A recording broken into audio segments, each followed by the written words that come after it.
वंदे मातरम प्यारे साथियों। आज की क्लास में हम सर के द्वारा जो ब्रह्मास्त्र 3.0 बैच है उस क्लास में इंडियन ज्योग्राफी आरंभ हुई है, भारत का भूगोल। तो हम भारत के भूगोल की सामान्य जानकारी देखेंगे। आज उसका विस्तार कितना है, भारत का किस गोलार्ध में स्थित है, उत्तर से दक्षिण, पूर्व से पश्चिम लंबाई कितनी है भारत की, कौन कौन से राज्य, निर्माण कब हुआ और कुछ विशेषताओं को देखेंगे महत्वपूर्ण। तो आपका जो वीडियो मैंने कल डाला था उस पर अच्छा रिस्पॉन्स मिला है, इसलिए मैं आगे कंटिन्यू इस वीडियो को रख रहा हूँ। अगर आपका रिस्पॉन्स मिलता रहेगा तो ये आपको मैं सीरीज पूरी करवाऊँगा ब्रह्मास्त्र 3.0 और आपको आपका जीके बहुत बेस्ट हो जाएगा। आप यकीन मानिए, मैं अपनी तरफ से अपना एफर्ट 100% लगाऊंगा आपके लिए, ताकि बेस्ट आपको कंटेंट दे सकूं और अच्छी तरीके से एक्सप्लेन करके समझा सकूं कम समय में बेहतर कंटेंट को। अगर भारत का भूगोल इंडियन ज्योग्राफी देखें तो सामान्य जानकारी देखेंगे हम इंडियन ज्योग्राफी। अगर आप इसे वर्ल्ड का मैप मान ले, अगर इसे वर्ल्ड मान ले आप, पूरा वर्ल्ड का मैप, तो यहाँ पर आप इसे 0 डिग्री अक्षांश रेखा मान सकते हैं, जो आप इसे 0 डिग्री देशांतर रेखा मान सकते हैं और इसे 0 डिग्री अक्षांश रेखा मान सकते हैं, भूमध्य रेखा मान सकते हैं 0 डिग्री अक्षांश रेखा, और यह है 0 डिग्री देशांतर रेखा। तो अगर देखेंगे आप तो यह 0 डिग्री अक्षांश रेखा है तो इससे उत्तर की ओर है भारत, और यह 0 डिग्री देशांतर रेखा है तो इससे पूर्व की ओर है। अर्थात भारत अक्षांशीय दृष्टि से उत्तरी गोलार्ध और देशांतरी दृष्टि से पूर्वी गोलार्ध में स्थित है, अगर आप वर्ल्ड मैप में देखेंगे तो यही ये वही बात यहाँ पर लिखी हुई है कि विश्व में उत्तर पूर्वी गोलार्ध में स्थित है भारत। कौन से? उत्तर पूर्वी गोलार्ध में स्थित है, देशांतर दृष्टि से पूर्वी गोलार्ध में, तथा अक्षांशीय दृष्टि से भारत उत्तरी गोलार्ध में स्थित है। ये आप यहाँ देख सकते हैं। आकृति, अगर भारत के आकृति की बात करें तो भारत की आकृति कैसी है, तो आपको चतुष्कोणीय आकृति देखने को मिलेगी भारत की। तो चतुष्कोणीय भारत की आकृति है। भारत के क्षेत्रफल की बात करें तो 32,87,263 वर्ग किलोमीटर कितना है? 32,87,263 वर्ग किलोमीटर भारत का कुल क्षेत्रफल है, जो कि विश्व के कुल क्षेत्रफल का 2.42% है, जो कि विश्व के कुल क्षेत्रफल का 2.42% है, 2.42% है विश्व के कुल क्षेत्रफल का। और विश्व का 7वां बड़ा देश है भारत, हमारा विश्व का 7वां बड़ा देश है। कौन कौन से 7 देश ऐसे हैं जो भारत से बड़े हैं क्षेत्रफल में? तो पहले स्थान पर रूस है, सबसे बड़ा देश है रूस, कनाडा, चीन, अमेरिका, ब्राज़ील, ऑस्ट्रेलिया, और 7वां स्थान है भारत का बड़े देशों में, और 8वां स्थान है ऑस्ट्रेलिया का। एक बार एग्जाम में क्वेश्चन पूछा गया है कि भारत के बाद किसका क्षेत्रफल अधिक है, अर्थात भारत के बाद किसका क्षेत्रफल के आधार पर स्थान है, तो अर्जेंटीना का है। इसकी ट्रिक भी अगर आप देखना चाहें तो इसे भी याद कर सकते हैं। रुक चीन अब आ भारत, रुक चीन अब आ भारत। रू से हो गया रूस, क से हो गया कनाडा, ची से हो गया चीन, अ से हो गया अमेरिका, ब से हो गया ब्राज़ील, आ से हो गया ऑस्ट्रेलिया, और जो 7वें नंबर पे है भारत, तो भा से हो गया भारत। तो इसकी ट्रिक भी है। 7वां विश्व का बड़ा देश है भारत। कुल क्षेत्रफल, विश्व के कुल क्षेत्रफल का 2.43% क्षेत्रफल है और 7वां बड़ा देश है। जनसंख्या के आधार पर अगर हम देखेंगे तो 2000 गणना की ऑफिशियल जनगणना के आधार पर देखें तो भारत जो है 2nd बड़ा देश है विश्व का जनसंख्या के आधार पर, लेकिन वर्तमान में पहला बड़ा देश है भारत जनसंख्या के आधार पर। और 2011 की जनगणना के आधार पर ऑफिशियली भारत जो है 2nd बड़ा देश है जनसंख्या के आधार पर।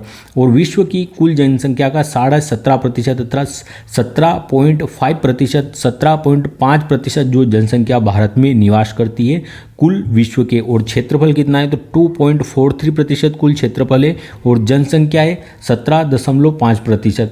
भारत में निवास करती है इतनी जनसंख्या, और वर्तमान में पहले स्थान पर है भारत क्षेत्रफल की दृष्टि से। अगर भारत के विस्तार को आप देखेंगे, भारत के विस्तार को एक बार आप देखेंगे तो उत्तरी भारत का सबसे उत्तरी बिंदु, भारत का सबसे दक्षिणी बिंदु, भारत का सबसे पूर्वी बिंदु और भारत का सबसे पश्चिमी बिंदु। अगर भारत के सबसे उत्तरी बिंदु को आप देखेंगे तो 37 डिग्री 6 मिनट उत्तरी अक्षांश से, जो 37 डिग्री 6 मिनट उत्तरी अक्षांश भारत का सबसे उत्तरी बिंदु है।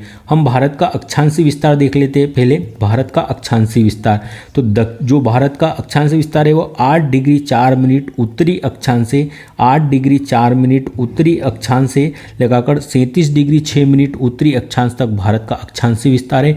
देशांतरी विस्तार है भारत का 68 डिग्री 7 मिनट पूर्वी देशांतर से 97 डिग्री 25 मिनट पूर्वी देशांतर तक भारत का देशांतरी विस्तार है। आपको याद रखना है कि भारत उत्तरी गोलार्ध में स्थित है, इसलिए यहाँ उत्तरी अक्षांश आएगा, और भारत पूर्वी गोलार्ध में स्थित है देशांतरी दृष्टि से, तो यहाँ पर जो पूर्वी देशांतर आएगा। तो 8 डिग्री 4 मिनट से 37 डिग्री 6 मिनट उत्तरी अक्षांश तक भारत का अक्षांशीय विस्तार है, और देशांतरी विस्तार है 68 डिग्री 7 मिनट पूर्वी देशांतर से 97 डिग्री 25 मिनट पूर्वी देशांतर तक। अब भारत के सबसे उत्तरी बिंदु, दक्षिणी बिंदु, पूर्वी और पश्चिमी बिंदु को देखते हैं। सबसे उत्तरी बिंदु क्या है भारत का? तो सबसे उत्तरी बिंदु है भारत का इंदिराकोल। कौन सा है? इंदिराकोल भारत का सबसे उत्तरी बिंदु है, और यह कहाँ पर स्थित है? लद्दाख में स्थित है। सबसे दक्षिणी बिंदु मुख्य भूमिका कहाँ है? कन्याकुमारी है भारत का सबसे दक्षिणी बिंदु मुख्य भूमिका। सबसे पूर्वी बिंदु क्या है? तो यह किबुथु है, और कहाँ पर है? अरुणाचल प्रदेश में स्थित है किबुथु। सबसे पश्चिमी बिंदु क्या है? गोहर माता है। सबसे पश्चिमी बिंदु क्या है? गोहर माता है, और ये गुजरात में स्थित है। यहाँ भी आप देख सकते हैं इस मैप के माध्यम से भी कि भारत का अक्षांश विस्तार है यह यहाँ पर कन्याकुमारी में 8 डिग्री 4 मिनट उत्तरी अक्षांश से लगाकर 37 डिग्री 6 मिनट 37 डिग्री 6 मिनट उत्तरी अक्षांश तक है। और देशांतरी विस्तार भारत का अगर देखेंगे तो 68 डिग्री 7 मिनट पूर्वी देशांतर से 97 डिग्री 25 मिनट पूर्वी देशांतर तक भारत का पूर्वी देशांतरी विस्तार है। यहाँ पर लद्दाख में इंदिराकोल सबसे उत्तरी बिंदु है, दक्षिण में कन्याकुमारी सबसे हमारा दक्षिणतम बिंदु है, सबसे पूर्वी बिंदु हमारा किबुथु है जो कि अरुणाचल प्रदेश में, और सबसे पश्चिमी बिंदु गोहर माता है जो कि गुजरात में है। ये आपको ध्यान रखना है। कन्याकुमारी पर जो पॉइंट है इसे केप केमोरिन के नाम से भी जाना जाता है, तो केप केमोरिन भी हमारा जो सबसे दक्षिणी बिंदु हो सकता है। अगर भारत के आप उत्तर से दक्षिण, पूर्व से पश्चिम लंबाई की अगर बात करेंगे तो भारत की उत्तर से दक्षिण तक की लंबाई कितनी है? तो भारत की उत्तर से दक्षिण तक की लंबाई 3214 किलोमीटर है, 3214 किलोमीटर है, ध्यान में रखना है आपको। और भारत की जो पूर्व से पश्चिम तक की लंबाई है यह कितनी है? तो 2933 अर्थात 2933 किलोमीटर भारत की पूर्व से पश्चिम तक की लंबाई है।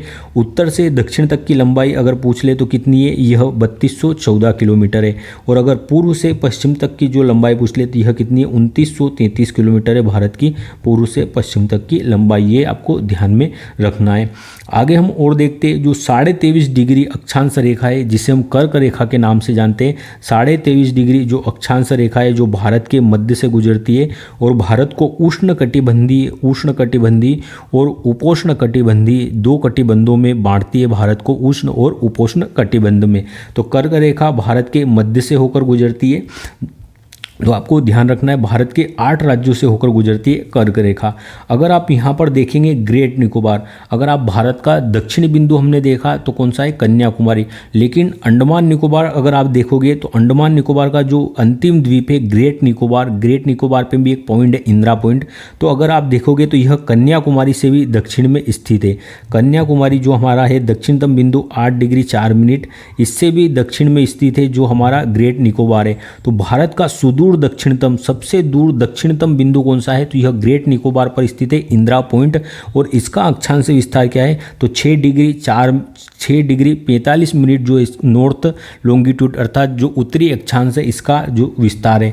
यहाँ पर 8 डिग्री 4 मिनट था और ये 6 डिग्री 4 मिनट या 6 डिग्री 45 मिनट नॉर्थ लॉन्गिट्यूड जो उत्तरी अक्षांश है, यहाँ से भारत का विस्तार है, दक्षिणतम सुदूरतम बिंदु है। आप ये इंदिरा पॉइंट देख सकते हैं। 2004 की जो सुनामी थी इसमें इंदिरा पॉइंट डूब गया है, तो इस प्रकार से इसे अब बताया जाता है या यहाँ पर इंगित है ये इंदिरा पॉइंट है, भारत का सबसे सुदूर दक्षिणतम बिंदु है।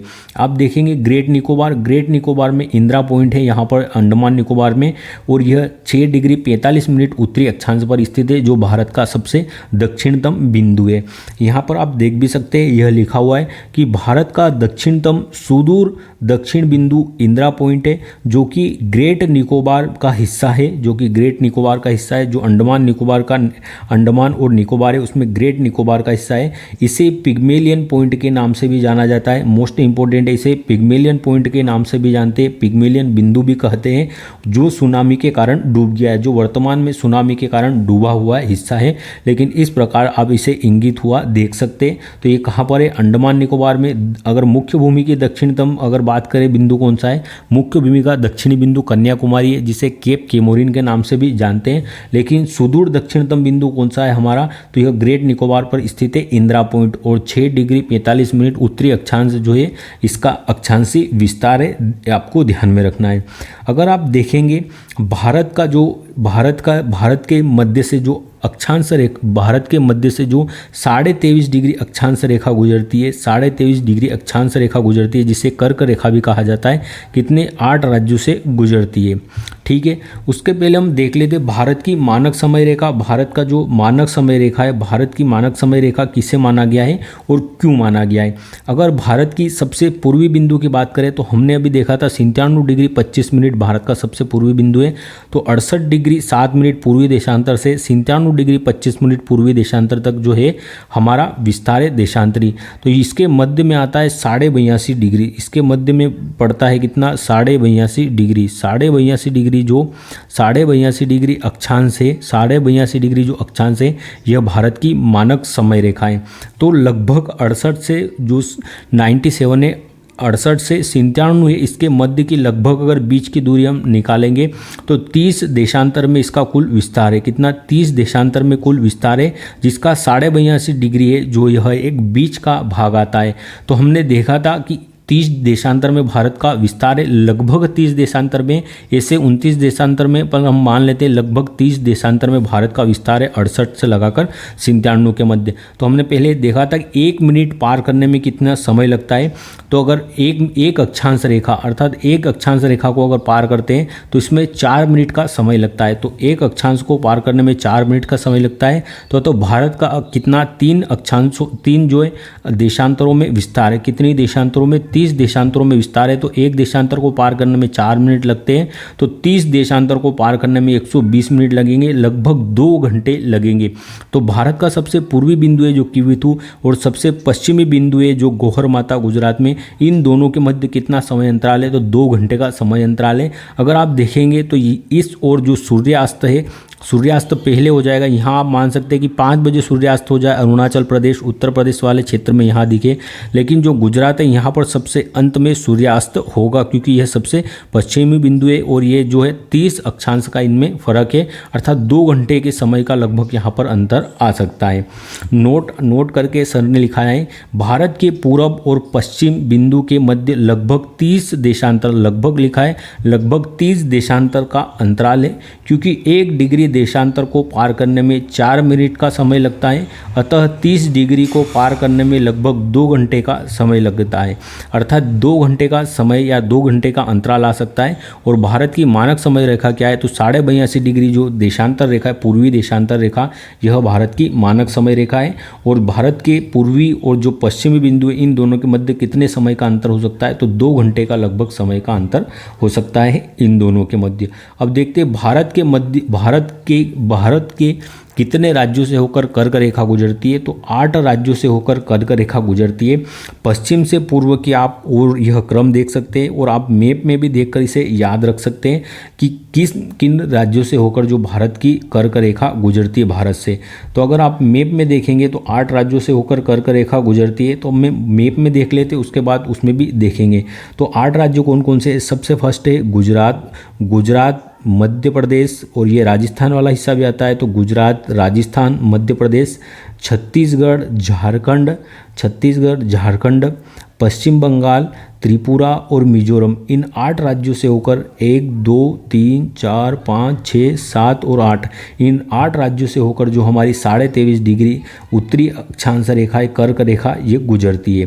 तो यहाँ भी देख लेते हैं, आपको मैप के माध्यम से भी याद रखना, इसका क्रम पूछ ले, पश्चिम से पूर्व या पूर्व से पश्चिम। तो गुजरात, राजस्थान, मध्य प्रदेश, छत्तीसगढ़, झारखंड, वेस्ट बंगाल, त्रिपुरा और मिजोरम, इन 8 राज्यों से होकर जो कर्क रेखा गुजरती है। कौन कौन से राज्य है एक बार और देख लीजिए आप।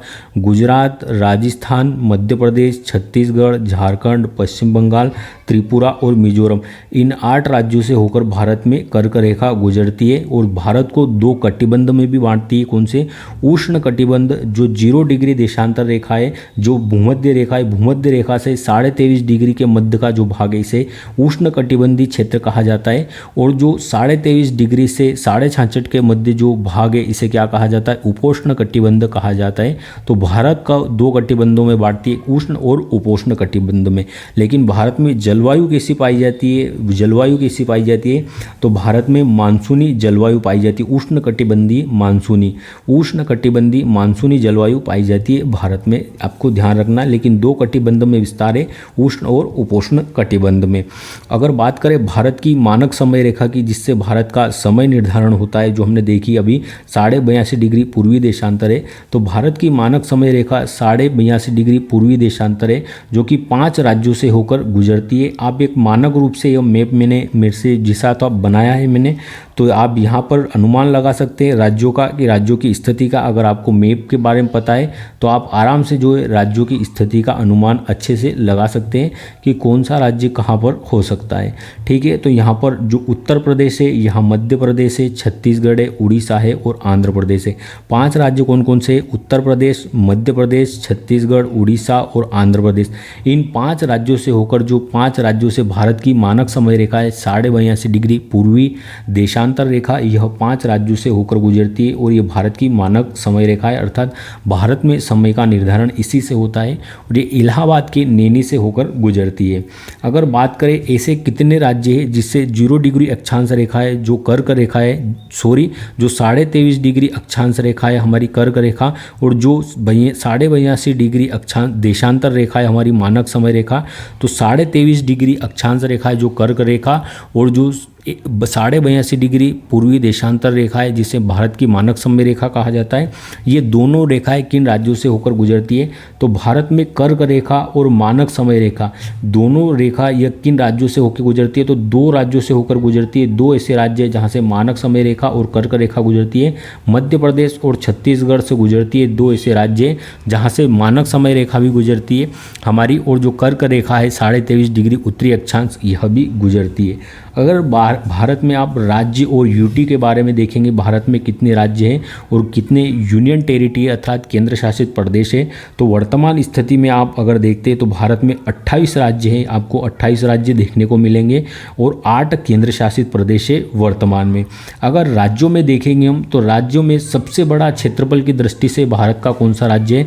तो अगर आप क्षेत्रफल की दृष्टि से सबसे बड़ा राज्य देखेंगे तो राजस्थान हमें दिखाई देगा, क्षेत्रफल की दृष्टि से सबसे बड़ा राज्य। लेकिन जनसंख्या की दृष्टि से अगर हम देखेंगे कि जनसंख्या की दृष्टि से सबसे बड़ा राज्य कौन सा है भारत का, तो जो उत्तर प्रदेश है, उत्तर प्रदेश जनसंख्या की दृष्टि से भारत का सबसे बड़ा राज्य है।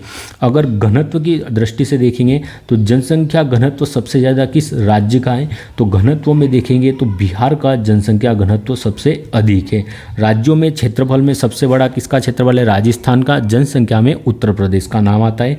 अगर राज्यों में क्षेत्रफल के आधार पर सबसे छोटा राज्य देखेंगे तो गोवा क्षेत्रफल के आधार पर सबसे छोटा राज्य है, और सबसे छोटी तटीय सीमा वाला राज्य भी कौन सा है? हमारा गोवा ही है। अगर जनसंख्या की दृष्टि से देखेंगे तो सबसे छोटा राज्य कौन है? जनसंख्या की दृष्टि से सिक्किम हमारा जनसंख्या की दृष्टि से सबसे छोटा राज्य आता है। अब केंद्र शासित प्रदेश देख लेते हैं कि केंद्र शासित प्रदेश क्षेत्रफल की दृष्टि से सबसे बड़ा जो केंद्र शासित प्रदेश कौन सा है? तो क्षेत्रफल की दृष्टि से सबसे बड़ा केंद्र शासित प्रदेश हमारा लद्दाख है क्षेत्रफल में।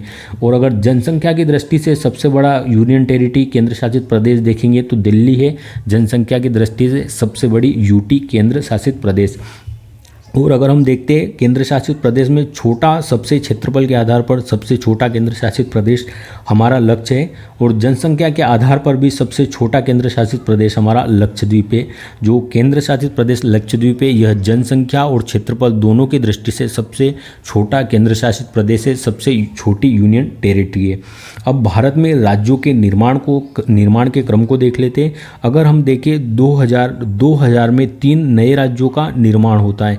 सन 2000 में 3 नए राज्यों का निर्माण होता है। कौन से राज्य थे जिनका निर्माण 2000 में इस सन में हुआ था? तो छत्तीसगढ़, उत्तराखंड और झारखंड। छत्तीसगढ़, उत्तराखंड और झारखंड, इन 3 राज्यों का निर्माण सन 2000 में होता है। 1 नवंबर 2000 को मध्य प्रदेश से अलग होकर छत्तीसगढ़ का निर्माण होता है। उत्तराखंड का निर्माण 9 नवंबर 2000 को उत्तर प्रदेश राज्य से अलग होकर उत्तराखंड का निर्माण होता है।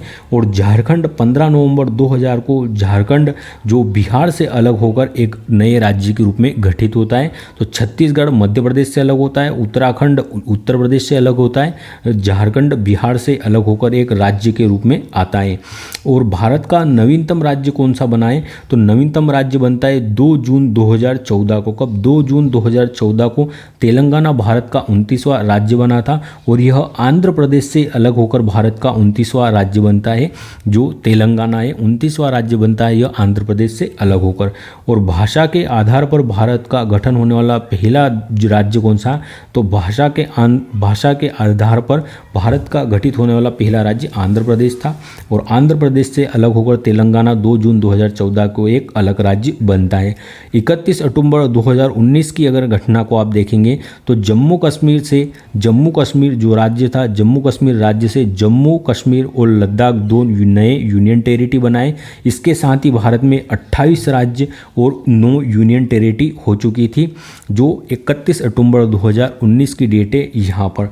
लेकिन 26 जनवरी 2020 को सरकार वापस जो है घोषणा पत्र लाती है या गजट में प्रकाशित करती है कि 26 जनवरी 2020 को जो दमन और द्वीप जो हमारे केंद्र शासित प्रदेश है और दादर नागर हवेली, यह दोनों अलग अलग केंद्र शासित प्रदेश हुआ करते थे पहले। लेकिन दमन और द्वीप और दादर नागर हवेली को दोनों को यूनियन टेरिटरी दोनों का एक यूनियन टेरिटरी में विलय करके एक यूनियन टेरिटरी बना दिया। तो दादर नागर हवेली और दमन और द्वीप का दोनों का विलय करके जो इसका एक यूनियन टेरिटरी बना दिया गया, अर्थात अब दमन, दीव, दादर नागर हवेली एक ही केंद्र शासित प्रदेश होंगे। तो इसके साथ ही वापस जो हमारे यूनियन टेरिटरी की संख्या 1 घट गई, तो 9 से वापस हमारी यूनियन टेरिटरी केंद्र शासित प्रदेश कितने हो गए? 8 हो गए। और राज्य कितने? तो राज्य 28 से जो 29वां राज्य बना था हमारा, कौन बना था? 29वां राज्य तेलंगाना बना था। लेकिन राज्य भी एक कम हुआ, जो जम्मू कश्मीर था हमारा, जम्मू कश्मीर राज्य क्या हो गया? यह यूनियन टेरिटरी में परिवर्तित हो गया। तो वर्तमान में भारत में 28 राज्य और 8 केंद्र शासित प्रदेश है। यूनियन टेरिटरी से संबंधित, केंद्र शासित प्रदेश से संबंधित कुछ महत्वपूर्ण तथ्य है कि जो केंद्र शासित प्रदेशों से क्वेश्चन पूछे जाते हैं, उनको हम देख लेते हैं थोड़ा सा। पांडिचेरी एकमात्र ऐसा केंद्र शासित प्रदेश है, यूनियन टेरिटरी है, जिसका विस्तार कितने जिलों में? तो इसका विस्तार 4 जिलों में है और 3 राज्य में है। ये 4 जिले जो इसके 3 जिले ये कितने राज्यों में फैले? 3 राज्यों में फैले हुए हैं। अगर पुदुचेरी की बात करें तो इसका जो यमन जिला है यह किस राज्य में? आंध्र प्रदेश के अंतर्गत आता है। कराईकर और पौंडीचेरी तमिलनाडु में के अंतर्गत है। और माहे जो जिला है यह केरल राज्य के अंतर्गत आता है। आप देख सकते हैं यह आंध्र प्रदेश है। आंध्र प्रदेश के अंतर्गत यमन आता है। पुदुचेरी और कराईकल यह तमिलनाडु राज्य के अंतर्गत आते हैं और जो माहे है यह केरल राज्य के अंतर्गत आता है। तो इसके 4 जिले हैं और 3 राज्यों में इनका विस्तार है, जो पुदुचेरी केंद्र शासित प्रदेश है। इसके सेकेंड प्रश्न है, पुदुचेरी को विंडो ऑफ फ्रेंच कल्चर कहा जाता है। पुदुचेरी को विंडो ऑफ फ्रेंच कल्चर कहा जाता है क्योंकि यहाँ पर 1854 है, तब तक भारत जब गुलाम था अंग्रेजों का, तो यह किसके अंतर्गत आता था? यह किसके क्षेत्राधिकार में था? पौंडीचेरी फ्रांसीसियों के। तो क्योंकि 1954 तक फ्रांस का उपनिवेश रहा था पौंडीचेरी, इसलिए इसे विंडो ऑफ फ्रेंच कल्चर कहा जाता है। अगर गोवा की बात करें तो गोवा किसके अधिकार में रहा था? तो 1961 तक पुर्तगालियों के अधिकार में या पुर्तगालियों का उपनिवेश रहा था गोवा। 1961 में ऑपरेशन विजय के तहत हमने यहाँ पर पुर्तगालियों को भगाया था गोवा से। अगर यूनियन टेरिटरी के बारे में और देखें तो भारत की 3 यूनियन टेरिटरी, 3 केंद्र शासित प्रदेश ऐसे हैं, 3 यूनियन टेरिटरी ऐसी है जिनके पास अपनी विधानसभा है और वहाँ पर अपना मुख्यमंत्री है। तो 3 यूनियन टेरिटरी कौन कौन सी है? जहाँ पर विधानसभा है और वहाँ पर मुख्यमंत्री भी होता है। तो दिल्ली में विधानसभा है और यहाँ पर विधानसभा की 70 सीटें हैं। पुदुचेरी में विधानसभा है और यहाँ पर 30 सीटें हैं पुदुचेरी में। अगर भारत में सबसे कम विधानसभा की सीटें पूछे तो वो कहाँ पर है? पुदुचेरी में। हैं, लेकिन अगर पूरे भारत में पूछे, अगर राज्यों में पूछ ले तो राज्यों में सबसे कम कहाँ पर है, सिक्किम में है 32। और अगर पूरे राज्य में पूछ ले, यूनियन टेरिटरी और राज्य दोनों को मिलाकर, तो फिर पुदुचेरी आएगा। यहाँ पर विधानसभा की 30 सीटें हैं। जम्मू कश्मीर में कितनी सीटें विधानसभा की, तो यहाँ पर 90 सीटें हैं जम्मू कश्मीर में विधानसभा की। नोट करके यहाँ पर लिखा है कि भारत में न्यूनतम विधानसभा सीट वाला राज्य कौन सा है, तो यह सिक्किम है। और यहाँ पर 32 जो विधानसभा की सीटें हैं। लेकिन ओवरऑल देखेंगे हम, यूनियन टेरिटरी और स्टेट दोनों को मिला ले तो 30 सीटें कहाँ पर है, पुदुचेरी में। नेक्स्ट है, हाल ही में जम्मू कश्मीर में भी कुछ समय पहले चुनाव हुए थे, आपको पता है। तो हाल ही में जम्मू कश्मीर चुनाव में नेशनल कॉन्फ्रेंस सबसे बड़ी पार्टी बनकर उभरी है। जो नेशनल कॉन्फ्रेंस पार्टी है, यह सबसे बड़ी पार्टी बनकर उभरी है। और इसके ही जो उमर अब्दुल्ला है, उमर अब्दुल्ला जी, यह जम्मू कश्मीर केंद्र शासित प्रदेश के पहले मुख्यमंत्री बने। केंद्र शासित प्रदेश बनने के बाद यहाँ के पहले मुख्यमंत्री बने उमर अब्दुल्ला, और नेशनल कॉन्फ्रेंस पार्टी से आते हैं यह। नेक्स्ट है, हाल ही में अंडमान निकोबार की जो राजधानी है पोर्ट ब्लेयर, हाल ही में अंडमान निकोबार की राजधानी जो पोर्ट ब्लेयर है, तो राजधानी का नाम बदलकर पोर्ट ब्लेयर से श्री विजयपुरम कर दिया गया है। तो अंडमान निकोबार की राजधानी है जो पोर्ट ब्लेयर, इसका नाम क्या कर दिया गया है, तो श्री विजयपुरम इसका नाम कर दिया गया है पोर्ट ब्लेयर का। तो यह आज की क्लास थी इंडियन ज्योग्राफी की। मैंने आपको मैप के माध्यम से, इसमें जो मैप है, डायग्राम है, यह मैप भी लगाए थे मैंने। मैप के माध्यम से और जितना अच्छा हो सके आपको समझ में आ सके, चीज़ों को आप देख भी सके फ़ोटो में मैप के रूप में, और मैं आपको समझा भी सकूं अच्छे से, तो मैंने अपनी तरफ से आपके लिए पूरा प्रयास किया है कम समय में बेहतर कंटेंट देने के लिए आपकी एग्ज़ाम की दृष्टि से। अगर आपका अच्छा रिस्पॉन्स रहता है लगातार इस क्लास पर, तो आपको ये क्लास कंटिन्यू मिलती रहेगी। और मेरा भी यही उद्देश्य है कि आप एग्ज़ाम क्रैक करें।